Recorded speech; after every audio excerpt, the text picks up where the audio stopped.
કેમ છો વિદ્યાર્થી મિત્રો? મજામાં ને? બીજા સત્રમાં આપ સૌનું હાર્દિક સ્વાગત છે.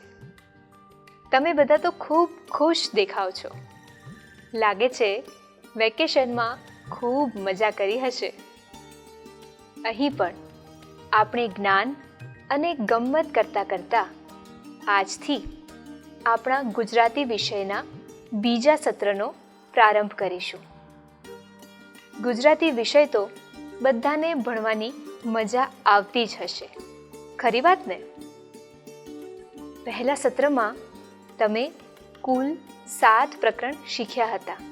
પહેલું પ્રકરણ હતું ચબૂતરો. બીજું પર્વત તારા, એક સુંદર કાવ્ય હતું. મોચી ભગત અને સાધુની વાર્તાનો પાઠ એટલે મહેનતનો રોટલો. ચોથી કવિતા હતી સુંદર સુંદર. પાંચમો પાઠ હસી હસીને થાકી જવાય તેવો એટલે કે શરદીના પ્રતાપે. છઠ્ઠો પાઠ નર્મદા મૈયાનો પ્રવાસ, તે વર્ણનનો પાઠ હતો. અને સાતમી કવિતા કૃષ્ણ અને રાધાના રાસને વ્યક્ત કરતી અલ્લક દલ્લક હતી. યાદ આવી ગયું ને તમને? ખૂબ સરસ. તો હવે આજે આપણે ગુજરાતી ધોરણ 5 સત્ર 2 તેનો 8મો એકમ એટલે ચરણોમાં આ કાવ્ય વિશે અભ્યાસ કરીશું. ચરણ એટલે તમને ખબર છે? બધાને ખબર છે. ચરણનો અર્થ થાય પગ. અહીં ચરણોમાં એટલે કે પગમાં ચાલવાનો ઉમંગ છે. આ ઉમંગ કેમ છે? આ ઉમંગ ક્યાં ક્યાં છે? તે બાબત તો આપણે કવિતામાંથી જ શીખીશું. પણ તે પહેલાં એક કામ કરીએ. આપણે આજના એકમનું આયોજન જોઈ લઈએ. ચાલો. પ્રથમ આપણે કાવ્યની પૂર્વ ભૂમિકા મેળવીશું. એ પછી આપણે કવિ પરિચય મેળવીશું. એ પછી આપણે કાવ્યને સાંભળીશું એટલે કાવ્ય શ્રવણ. ત્યારબાદ આપણે કાવ્ય પઠન કરીશું અને કાવ્યની સમજૂતી મેળવીશું. એ પછી આ કાવ્યમાં આવતા નવા શબ્દોના અર્થ જાણીશું અને અર્થની સાથે સાથે તે શબ્દોનો આપણે વાક્ય પ્રયોગ કરતા પણ શીખીશું. અને છેલ્લે કાવ્યનું ગાન કરીશું. ત્યારબાદ આપણે ભાષા સમૃદ્ધિ માટે ભાષા સજ્જતા વિશે શીખીશું. ત્યારબાદ સ્વાધ્યાયના પ્રશ્નો વિશે શીખીશું. ત્યારબાદ તમારે એક પ્રવૃત્તિ જાતે કરવાની છે. તે તમારે તમારા વર્ગ શિક્ષકની મદદથી કરવાની છે. હવે આજના અંકનું આયોજન સમજી લઈએ. સૌપ્રથમ આપણે કાવ્યની પૂર્વ ભૂમિકા મેળવીશું. પછી આપણે કવિ પરિચય મેળવીશું. ત્યારબાદ કાવ્યને આપણે સુંદર રાગમાં સાંભળીશું એટલે કાવ્ય શ્રવણ. ત્યારબાદ આપણે કાવ્યનું પઠન કરીશું અને કાવ્યની સમજૂતી મેળવીશું. અને હા, આ કાવ્યમાં આવતા નવા શબ્દોના અર્થ પણ જાણીશું. અર્થની સાથે સાથે તે શબ્દોનો આપણે વાક્યમાં પ્રયોગ કરતા પણ શીખીશું. અને છેલ્લે આપણે બધા સાથે મળીને કાવ્યનું ગાન કરી અને છૂટા પડીશું. તો ચાલો આપણે હવે આપણા એકમ તરફ આગળ વધીએ. આજના આયોજનમાં પ્રથમ મુદ્દો કયો હતો? બિલકુલ સાચો, પૂર્વ ભૂમિકાનો. આ કાવ્યમાં કવિ એમ કહેવા માંગે છે કે સવાર થાય ત્યારે સૂર્યના કિરણો પૃથ્વી પર ઉતરી આવે ત્યારે કેવું સુંદર દ્રશ્ય ખડું થાય છે તે અહીં વર્ણવવામાં આવ્યું છે. સવારનું વાતાવરણ દરેકના ચરણોમાં દોડવાનો ઉમંગ ભરે કે નહીં? સાચી વાત ને? તમે સવારમાં એકદમ તાજગીસભર હોવ છો, હે ને? વિદ્યાર્થી મિત્રો, આ તાજગીસભર ગીત કોણે રચ્યું છે તે તમને ખબર છે? નથી ખબર? તો જુઓ તમારા પાઠ્યપુસ્તકમાં કયા કવિનું નામ લખ્યું છે. હવે કહો, આ કાવ્યના કવિ કોણ છે? હા, યોસેફ મેકવાન. યોસેફ સાહેબ ખૂબ સુંદર કવિતાઓ લખે છે. તમારે તેમનો વધુ પરિચય મેળવવો છે ને? તો ચાલો આપણે હવે કવિ પરિચયની પ્રવૃત્તિ જોઈએ. શ્રી યોસેફ મેકવાન. તેમનો જન્મ 20મી ડિસેમ્બર 1940ના રોજ અમદાવાદમાં થયો હતો. તેઓ ખેડા જિલ્લાના માતર તાલુકાના માલાવાડા ગામના વતની હતા. કવિ શ્રી યોસેફ મેકવાન અમદાવાદમાં આવેલી ચિમનલાલ નગીનદાસ વિદ્યાલયના શિક્ષક હતા. તેમણે સ્વગત અને સૂરજનો હાથ જેવા કાવ્ય સંગ્રહો તથા અલખના અવસર જેવા ગીત ગઝલ સંગ્રહો આપ્યા છે. આ ઉપરાંત તેમણે ડિંગ ડોંગ, પમરાટ, કલરવ જેવા બાળકાવ્ય સંગ્રહો પણ આપ્યા છે, જેના કારણે એમને વર્ષ 2013માં કુમાર સુવર્ણચંદ્રક પુરસ્કાર મળ્યો છે. બાળદોસ્તો, ચરણોમાં એ ઉર્મી ગીતમાં કવિએ કુદરતની સુંદરતા અને તાજગીનો અનુભવ આપણા સુધી પહોંચાડવાનો પ્રયત્ન કર્યો છે. મિત્રો, આ કાવ્યના કવિની તો આપણે વાત કરી, તેમનો પરિચય પણ મેળવ્યો. હવે બીજો મુદ્દો કયો હતો? કહો જોઈએ. બરાબર સાચું કહ્યું, કાવ્ય શ્રવણ. એટલે કે હવે આપણે આ કાવ્યને સરસ મજાના સંગીત સાથે સાંભળીશું.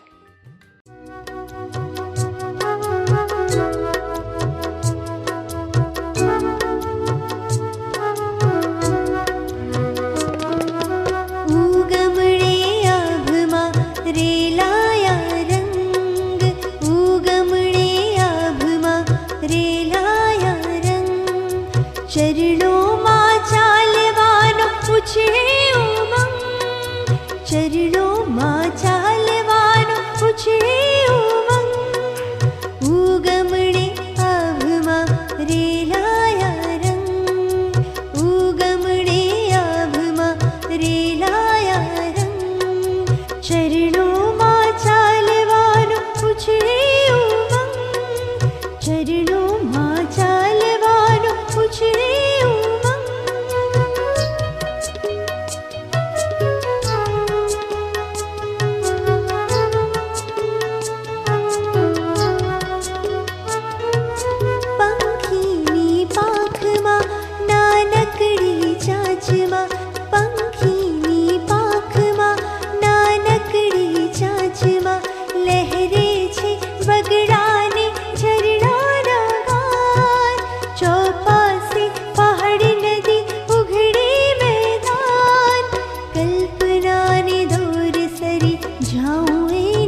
ચરણોમાં ચાલવાનો ઉછળે ઉમંગ, ઉગમણે આભમાં રેલાયા રંગ.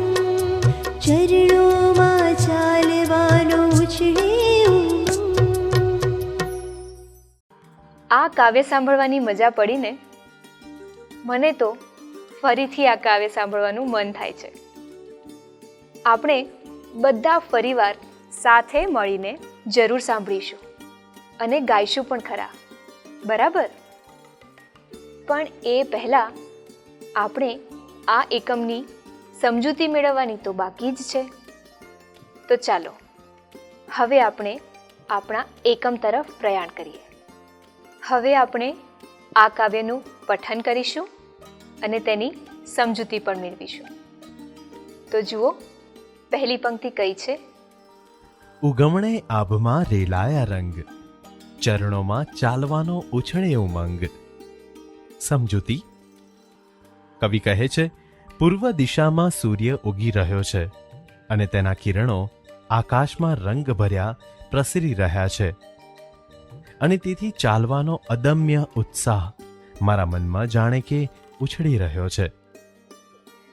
ઉગમણે આભમાં રેલાયા રંગ, ચરણોમાં ચાલવાનો ઉછળે ઉમંગ. વિદ્યાર્થી મિત્રો, પૂર્વ દિશા એટલે? અરે, સૂર્ય જે દિશામાં ઉગે છે તે દિશા. સવારે તમે સૂર્ય ઉગે તે પહેલાંનો સુંદર લાલાશ પડતો રંગ જોયો છે? અને વળી સૂર્ય ઉગી નીકળે પછી તો કેટલું સુંદર દ્રશ્ય રચાય છે, હે ને? ચાલો હવે આગળની પંક્તિ જુઓ. પંખીની પાંખમાં નાનકડી ચાંચમાં લહેરે છે વગડા ને ઝરણાના ગાન, ચોપાસે પહાડ નદી ઉઘડે મેદાન. સમજૂતી.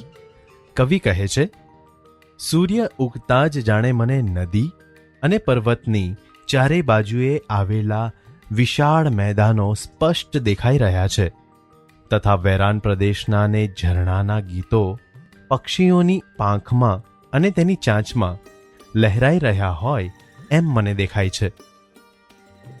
પંખીની પાંખમાં નાનકડી ચાંચમાં લહેરે છે વગડા ને ઝરણાના ગાન, ચોપાસે પહાડ નદી ઉઘડે મેદાન. વિદ્યાર્થી મિત્રો, સૂરજ ઉગે એ વખતે તમે તો જાગી જ જતા હશો, પરંતુ પક્ષીઓ પણ જાગીને કલરવ કરવા માંડે છે, ખરું ને?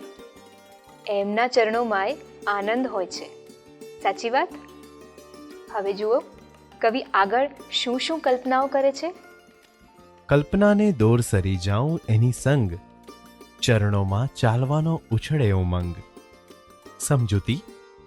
કવિ કહે છે, આવી સૂર્યોદયની કલ્પના કરતા કરતા હું એના સંગે પહોંચી જાઉં છું અને તેથી ચાલવાનો અદમ્ય ઉત્સાહ મારા મનમાં જાણે કે ઉછળી રહ્યો છે. દૂર અને પાસમાં લીલેરા ઘાસમાં ધરતીની મહેક પીતો વાયુ ચકચૂર, ઝાકળમાં ઝીણેરા કિરણોના સૂર. સમજૂતી. કવિ કહે છે, ઝાકળમાં સાવ ઝીણા સૂર્યના કિરણોથી દૂર અને નજીકમાં દેખાતા લીલાછમ ઘાસમાં પવન જાણે કે ધરતીની સુગંધ પીતો હોય એમ મને દેખાય છે. તમે ઝાકળ જોયું છે? કેટલું સુંદર ચમકતું હોય છે, હે ને? ઝાકળ વહેલી સવારે સૂર્યના પ્રકાશમાં મોતીની જેમ ચમકે છે, ખરું ને? હવે કવિ આગળની પંક્તિમાં શું કહે છે તે જુઓ જરા. મન એમાં આળોટે મારી છલંગ, ચરણોમાં ચાલવાનો ઉછળે ઉમંગ. સમજૂતી.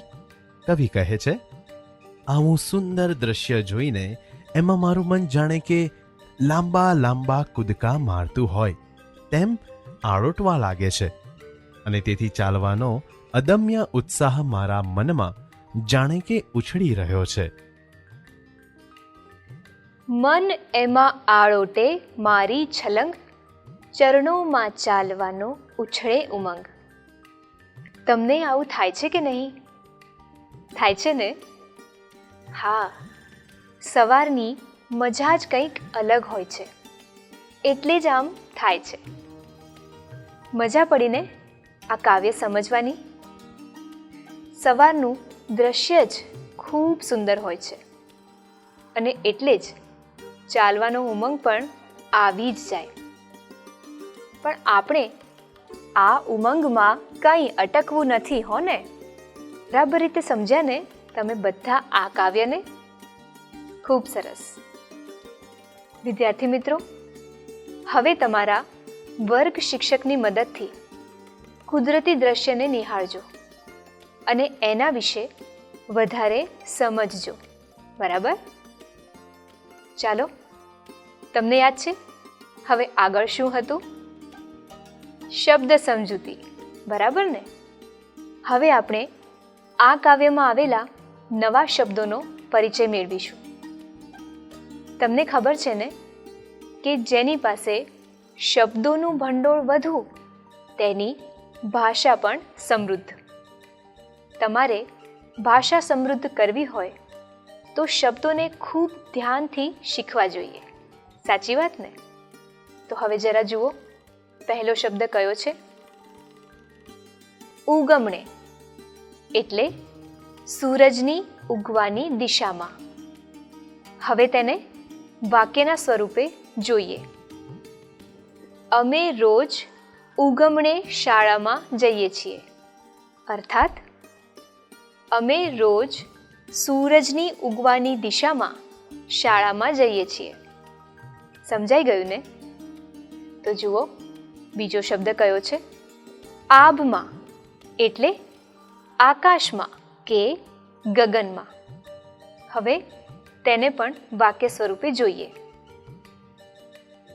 અમે આભમાં વિહરીએ છીએ.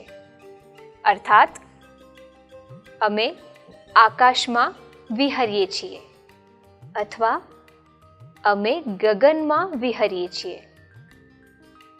હવે જુઓ, ત્રીજો શબ્દ કયો છે? ઉમંગ, એટલે ઉત્સાહ, હોશ અથવા આનંદ. તો ચાલો તેનું પણ વાક્ય બનાવતા શીખીએ. દરેકના જીવનમાં ઉમંગ હોવો જોઈએ. અર્થાત દરેકના જીવનમાં ઉત્સાહ હોવો જોઈએ અથવા દરેકના જીવનમાં હોશ હોવી જોઈએ અથવા દરેકના જીવનમાં આનંદ હોવો જોઈએ. તમે વગડો જોયો છે? વગડામાં ફરવાનો પણ એક આનંદ હોય છે. તો ચાલો આ શબ્દ અને તેના અર્થના વાક્યો જુઓ તો. વગડાના, એટલે જંગલ કે વેરાન પ્રદેશના. હવે તેને વાક્ય સ્વરૂપે જોઈએ. વાઘ, સિંહ અને દીપડો વગડાના પ્રાણીઓ છે. અર્થાત વાઘ, સિંહ અને દીપડો જંગલ કે વેરાન પ્રદેશના પ્રાણીઓ છે. આગળનો શબ્દ છે ચોપાસે. ચોપાસે એટલે ચારે બાજુએ. તો ચાલો હવે તેનું પણ વાક્ય બનાવીએ. સુવર્ણ મંદિરની ચોપાસે સુંદર સરોવર છે. અર્થાત સુવર્ણ મંદિરની ચારે બાજુએ સુંદર સરોવર છે. ચાલો હવે આગળનો શબ્દ જોઈએ. ઉઘડે મેદાન, અર્થાત મેદાન ખુલ્લું થાય, વિશાળ મેદાન દેખાવા લાગે. સૂર્યનો પ્રકાશ રેલાતા પહાડ, મેદાન વગેરે સ્પષ્ટ દેખાય, ખુલ્લા થાય છે. કલ્પનાને દોરે, અર્થાત કલ્પનાના આધારે અથવા કલ્પનાની મદદથી. હવે આગળનો શબ્દ જોઈએ. ચકચૂર. અહીં ચકચૂર એટલે ધરતીની સુગંધથી પવન મસ્તી ભર્યો લાગે છે તેનો ઉલ્લેખ છે. વિદ્યાર્થી મિત્રો, હવે જુઓ આગળનો શબ્દ કયો છે. ઝીણેરા અર્થાત સાવ બારીક અથવા તદ્દન ઝીણા. હવે તેને વાક્ય સ્વરૂપે જોઈએ. વણકરે સાડીમાં ઝીણેરા રેસા પૂર્યા છે. અર્થાત વણકરે સાડીમાં સાવ બારીક રેસા પૂર્યા છે અથવા વણકરે સાડીમાં તદ્દન ઝીણા રેસા પૂર્યા છે. છલંગ અર્થાત લાંબો કૂદકો અથવા ઠેકડો અથવા ફલંગ. તમને નવા શબ્દો અને તેના અર્થ વિશે શીખવા મળ્યું ને? તમે તે દરેકનો વાક્યમાં પ્રયોગ પણ કર્યો, ખરું ને?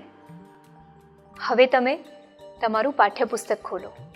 તમે જે શબ્દો અને શબ્દોના અર્થનો વાક્યમાં પ્રયોગ કર્યો તેવા જ શબ્દોનો ઉપયોગ કરીને સ્વાધ્યાયના પ્રશ્ન નંબર 3માં તમારે એક વાક્ય લખવાનું છે. આ કાર્ય તમારે ઘરેથી જાતે કરી લાવવાનું છે. યાદ રહેશે ને? બધા કરી લાવશો ને? ખૂબ સરસ. અરે, પેલું કાવ્ય સંગીત સાથે સાંભળવાની કેવી મજા આવી હતી, હે ને? તમારે એ કાવ્ય ફરીવાર સાંભળવું છે? મારે તો સાંભળવું છે. હા ભાઈ હા, સાંભળીએ. પણ એ કાવ્ય હવે તમારે ખાલી સાંભળવાનું નથી, પણ સાથે સાથે ગાવાનું પણ છે.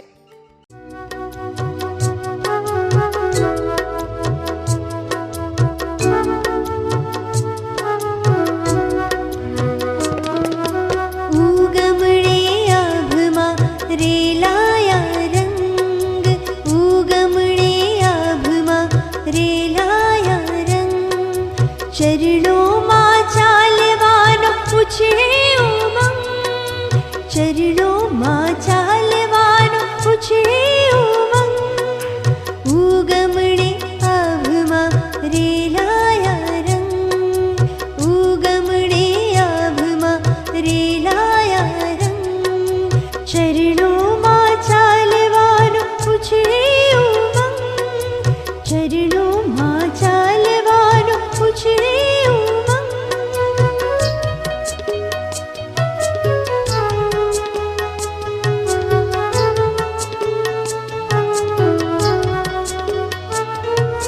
પંખીની પાંખમાં નાનકડી ચાંચમાં, પંખીની પાંખમાં નાનકડી ચાંચમાં લહેરે છે બગડાને ઝરણાના ગાન.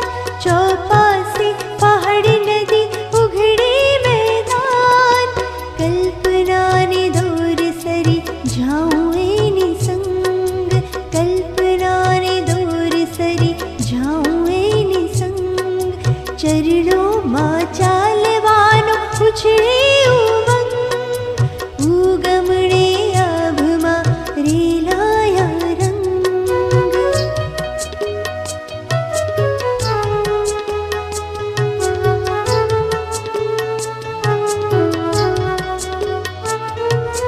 દૂર અને પાસમાં લીલેરા ઘાસમાં, દૂર અને પાસમાં લીલેરા ઘાસમાં ધરતીની મહેક પીતો વાયુ ચકચૂર. ઝાકળમાં ઝીણેરા કિરણોના સૂર. મને માળોટે મારી છલંગ, મને માળોટે મારી છલંગ. ચરણોમાં ચાલવાનો છે ઉમંગ, ઉગમણે આભમાં રેલાયા રંગ, ઉગમણે આભમાં રેલાયા ચરણોમાં ચાલવાનો ઉછળે ઉમંગ, ઉગમણે આભમાં રેલાયા રંગ, ચરણોમાં ચાલવાનો ઉછળે ઉમંગ. વાહ ભાઈ વાહ, તમને બધાને તો ખૂબ સરસ ગાતા આવડે છે હો. ભાઈ મને તો આજે આ કાવ્ય સમજવાની ખૂબ મજા આવી અને સાથે સાથે આ કાવ્ય ગાવાની તો તેનાથી પણ વધુ મજા આવી. તો ચાલો આજે આપણે શું કર્યું તે યાદ કરી લઈએ. આજે આપણે પ્રથમ પૂર્વ ભૂમિકા વિશે ચર્ચા કરી, જેમાં આપણે ચરણોમાં તે કાવ્યના શીર્ષકનો અર્થ સમજ્યા. ત્યાર પછી આપણે આ કાવ્યના કવિ શ્રી યોસેફ મેકવાનનો પરિચય મેળવ્યો. તે પછી આપણે કાવ્યનું શ્રવણ કર્યું. કાવ્યની પંક્તિઓને સાંભળવાની ખૂબ મજા પડી હતી, ખરું ને? કેટલું સુંદર સંગીત હતું. અને એ પછી આપણે કાવ્યનું પઠન અને કાવ્યની સમજૂતી પણ મેળવી હતી. એ પછી આપણે શબ્દોના અર્થની જાણકારી મેળવી હતી તથા દરેક શબ્દ અને તેના અર્થને આધારે આપણે વાક્ય પ્રયોગો પણ કર્યા હતા. ખરી વાત છે ને? અને છેલ્લે આપણે સાથે મળીને કાવ્યનું ગાન કર્યું હતું. તમને સૌને આજે મજા આવીને? મજા આવીને? ખૂબ સરસ. હવે આવતા અંકમાં આપણે શું શું કરીશું તે જોઈ લઈએ. તમારું પાઠ્યપુસ્તક ખોલો અને જુઓ તો શબ્દ સમજૂતી પછી શું આપેલું છે? ભાષા સજ્જતા છે ને? અને ત્યાર પછી શું છે? સ્વાધ્યાય, બરાબર ને? તો આવતા અંકમાં આપણે ભાષા સજ્જતા તથા સ્વાધ્યાયના પ્રશ્નો વિશેની જાણકારી મેળવીશું. તમારે તમારા પાઠ્યપુસ્તકમાં આપેલા સ્વાધ્યાયના પ્રશ્નોને તૈયાર કરીને લાવવાના છે અને તેના જવાબ પણ તમારી નોટબુકમાં લખીને આવવાના છે. અને જે વિદ્યાર્થી મિત્રોને આ પ્રશ્નોના જવાબો લખવામાં મુશ્કેલી પડતી હશે તેમને આપણે પ્રશ્નોના જવાબ લખતા અહીં સુંદર રીતે શીખવીશું પણ ખરા.